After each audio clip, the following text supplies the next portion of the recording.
Information discussed in this podcast may be sensitive in nature to some listeners. Listener discretion is advised.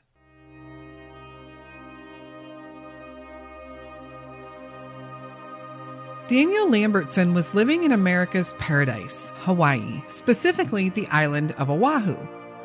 In October of 2009, Dan married his longtime girlfriend, Theresa. They had a home in Pearl City, and Dan was excited to be fixing the place up and doing some home remodeling projects, something he loved to do. As a real estate agent, Dan also knew a lot of people on the island, and he was well liked. In January of 2010, Dan was working with a new agency, and everything seemed to be going well. On Saturday, January 30th, Dan went out to run some errands. That evening, he met his wife at church for service, and afterward, each got into their own vehicle, planning to meet back up at home. Only Dan would never arrive. In fact, Dan Lambertson was never seen or heard from again. Where is Daniel Lambertson?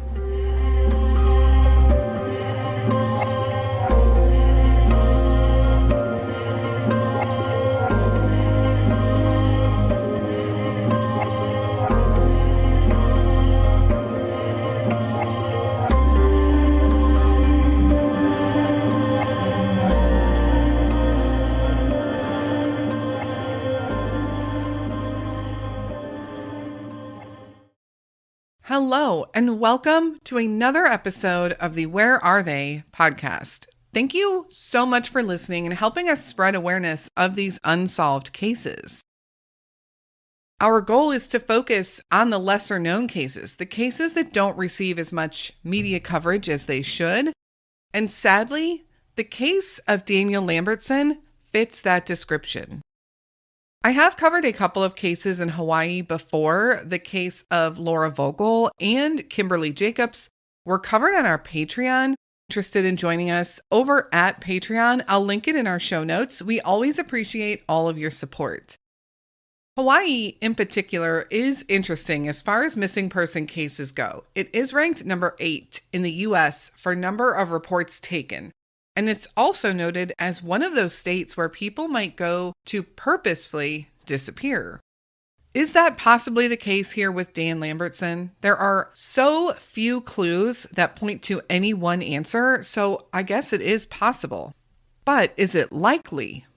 Not according to friends and family. So let's look at who Daniel Lambertson is. Lambertson, usually called Dan by those who knew him best, was born September 18th, 1970 in New Jersey. His family described him as a super friendly kid, well-liked, and loved to talk to people. Traits that he took with him into adulthood. Dan was not shy. He loved to talk to everyone he met, and he was a great listener too. He met Theresa in 2002 while living in New Jersey, and together they would move to Hawaii. Theresa worked as a nurse, and Dan would get his real estate license in Hawaii and start selling properties. And this was really the perfect job for him since he loved to socialize and work with people, and he also enjoyed an interest in real estate. When Dan and Theresa moved to Hawaii, there was a family there that allegedly took them under their wing and helped them get established. We really don't know more than that, but Dan loved to meet the locals, especially the older people on the island, because he loved to hear their stories. Dan and Theresa moved to Pearl City, Hawaii, and began fixing up a home there. One of Dan's other hobbies was carpentry, and he was thoroughly enjoying doing projects at their home. To Dan and Theresa's families and friends, they were living their best lives. They loved the beauty of the islands, and they were able to enjoy the outdoors year-round. Definitely not something you can do in New Jersey unless you happen to love the cold, snow, and the wind. In October of 2009, Dan and Theresa finally tied the knot after being together for 7 years. Dan would also make the decision to leave one real estate agency and join another. This is something real estate agents do all the time, so not necessarily anything questionable or a red flag in any way. However, some local people have mentioned that his agency was involved in some shady dealings that may or may not be pertinent information to Dan's case. But since we have a man missing now, I think it's definitely worth mentioning. Dan and Theresa were also very regular churchgoers, and they attended the New Hope Christian Fellowship, which in 2009 and 2010 met at Farrington High School. This church does have an interesting story and an interesting background. So I want to give you a little bit of insight on this church from Wikipedia. The Honolulu Star Bulletin described New Hope as a local personification of the nationwide phenomenon of megachurches and the mushrooming of evangelical and Pentecostal Christianity. According to Cordero, the founder of the church, God said to me, "Build big people, not a big church." The church started in 1996 and met at the Farrington High School auditorium. They'd actually worked out a deal with the school because they needed a place, and they learned that the school was on the verge of closing down the auditorium completely because it was in such disrepair. The church offered to not only pay rent to use the space, but they would also fix the place up, which to some extent they did. Volunteers from the church came in and painted and overall just fixed up the place so they would have a nice gathering spot for their church. Seems like a win-win situation for everybody. However, something wasn't quite right because in 2012, the church would be sued for allegedly shorting the school over $3 million in rent payments. By now, the church had actually moved out into another space because the roof of the auditorium actually had collapsed. The church now has locations all over, even onto the west coast of the US, California, Washington State. They're even affiliated with some Bible schools. But they also seem to be a little bit controversial if you read through comments online. The disappearance. On Saturday, January 30th, 2010, Dan had to go out and run some errands. And it's never really specified what those errands were. And I would be curious to know, because a lot of times the events of a person on the days leading up to their disappearance can provide some really important clues. But all we know is that on January 30th, Dan had to go run errands. He was out and about for pretty much the entire day. And because he had his own things to do that day, he and his wife, Theresa, planned to meet at church later that evening. Their services were held at Farrington High School, which is in the Kali'i neighborhood just north of Oahu. This is about a 15-20 minute drive from their home in Pearl City. And Dan did indeed show up for services that evening around 5:30. Everything seemed normal. Afterward, Dan and Theresa were each leaving in their own cars with plans to meet up. Now, some reports say that they were going somewhere to meet for drinks, but other reports say that they were just headed home and they both just said they would see each other when they get there. So they left the church, the school parking lot, at the same time going in the same direction. But eventually, they separated ways on the highway. When Theresa arrived home, she saw that she had 2 missed calls from Dan. And she checked, but he didn't leave her a voicemail, and he didn't answer when she called back, so she figured it must not have been important.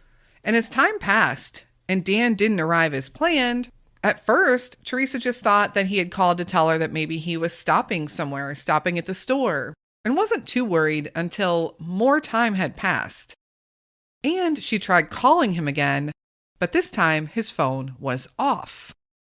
Dan Lambertson had disappeared. The search. It was Sunday, January 31st, when Theresa first called authorities to report Dan missing, and many have wondered why she didn't call the night before when he didn't come home as planned.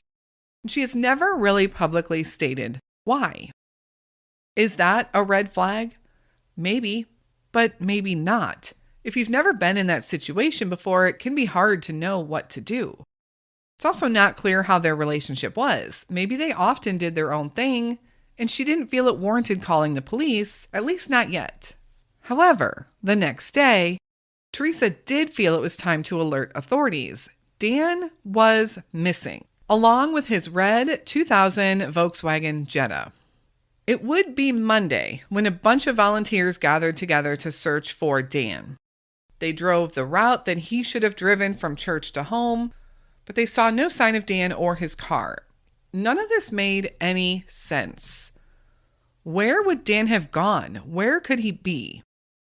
Authorities also began searching, but clues were limited and no one quite knew where to look. That would all change on Tuesday.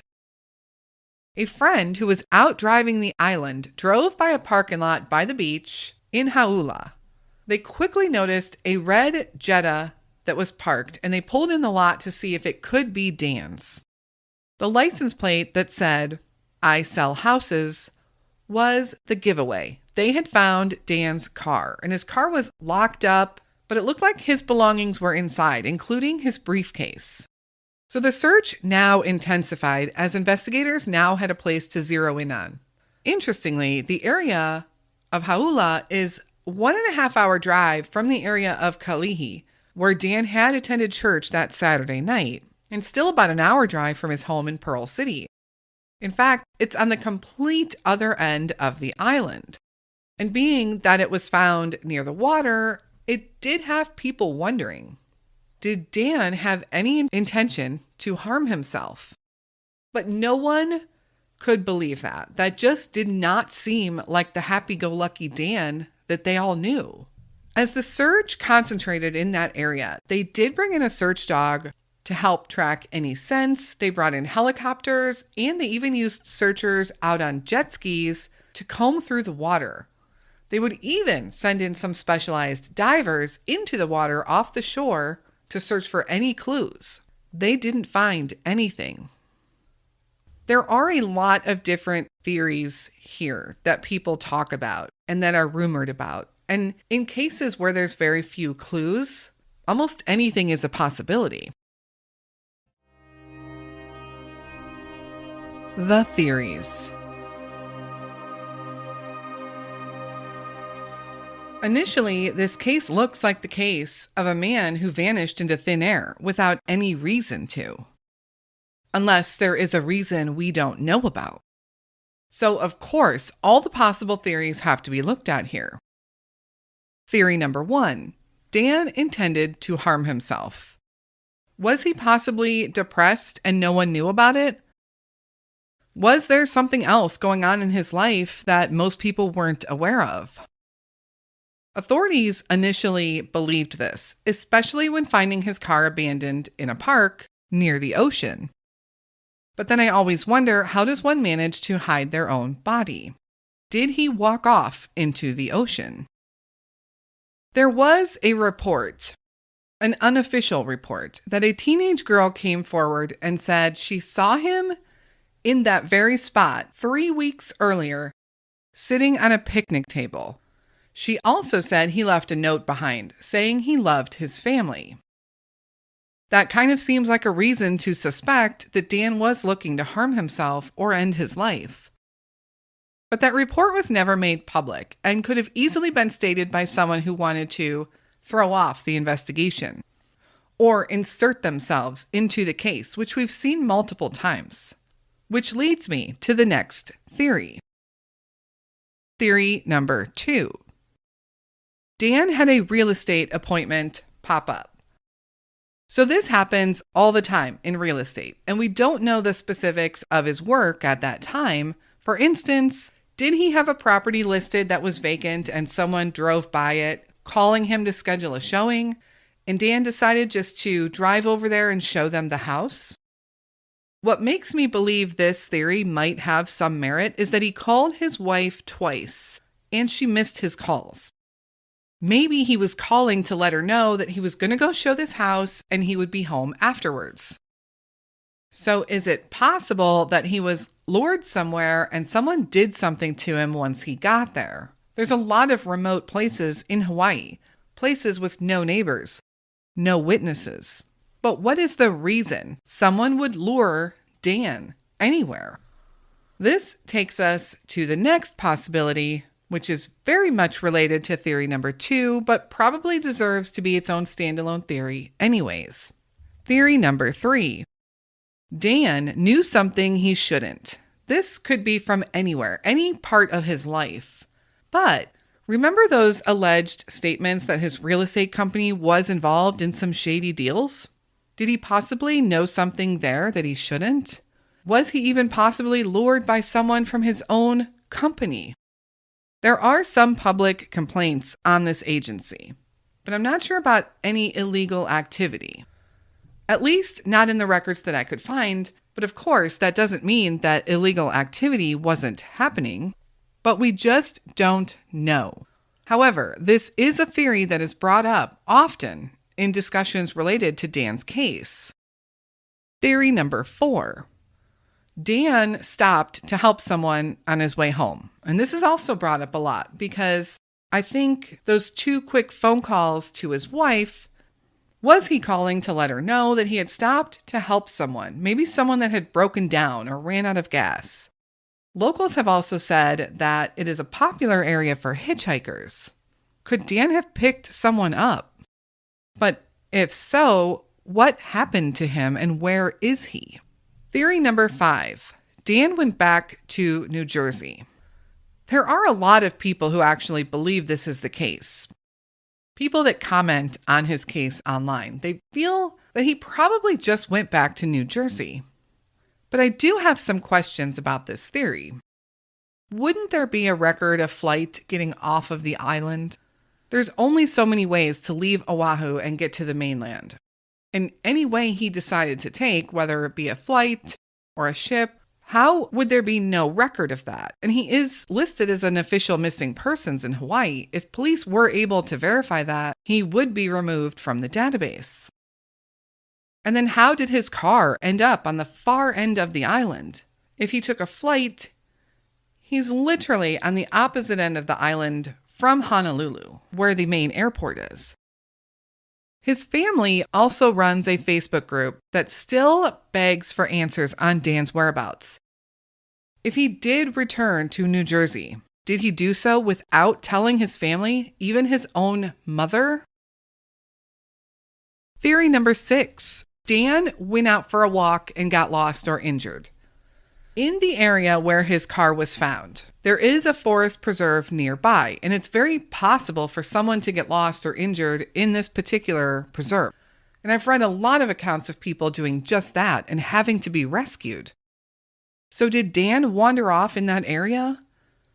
Authorities did bring in search dogs, and they never picked up Dan's scent, so they didn't really have any direction to focus on.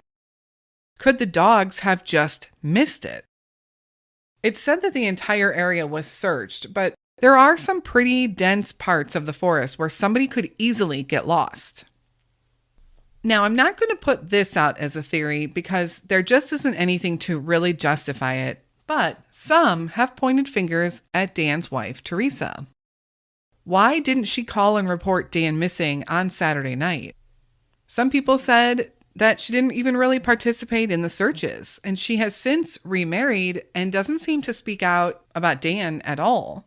Theresa was also a nurse with a lot of medical knowledge. In the beginning days, however, she did tell the media that this was so unlike Dan and so uncharacteristic, and it just didn't make any sense to her. She did make some public pleas, begging for him to return home. You can find some archived articles that show that. She did say she tried calling him over and over constantly that Saturday night and Sunday, but his phone was turned off. Which also makes me wonder, did they ever find his phone? They did ping his cell phone activity, which showed nothing unusual. And I believe, they don't talk about this much, but I believe the last area that it pinged in was the area of the high school. So let's take a quick look at the area that we are talking about here. We are on the island of Oahu, and if you look at the island as a whole, you will see that Honolulu is on the south end. The area where the school is located is in the Kali'i neighborhood, which is about 10 minutes north, and then the neighborhood where Dan and Theresa lived in near Pearl City, was another 20 minutes north of that, going towards the center of the island. So when Dan leaves the Kalihi area, he has about a 20-minute drive home. It's a pretty direct route if you take Highway 201. So looking closely at that route, Hawaii, of course, is known for outdoor areas and parks, but there isn't much in between Kalihi and Pearl City. There is Salt Lake Park, but that seems to have a country club and golf courses and other busy areas nearby. Not really a lot of points to stop off and get lost or anything. Or if you were doing something nefarious or illegal, it doesn't look like it's an opportunity.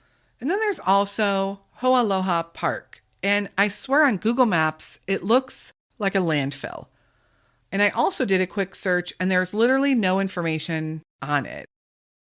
But Google Maps does show a green area called Ho'aloha Park.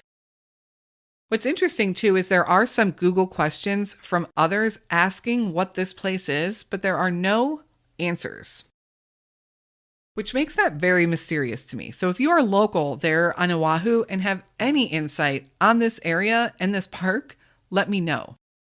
Now, if you continue from Pearl City to where Dan's car would eventually be found in Hauula, there's two main ways to get there, both following the coastline. You can take the route that follows the east side of the island, which would take about an hour to an hour and a half, depending on traffic, or you can take the west side, which would take a little bit longer.